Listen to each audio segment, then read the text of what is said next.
tasungang lakidare Inalising laksuhot na re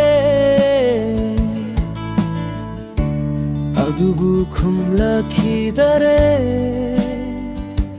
Maithire Idi Yening tasu loi kare Chad kare kambang amda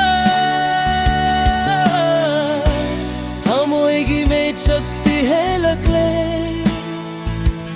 Mahak na lamdam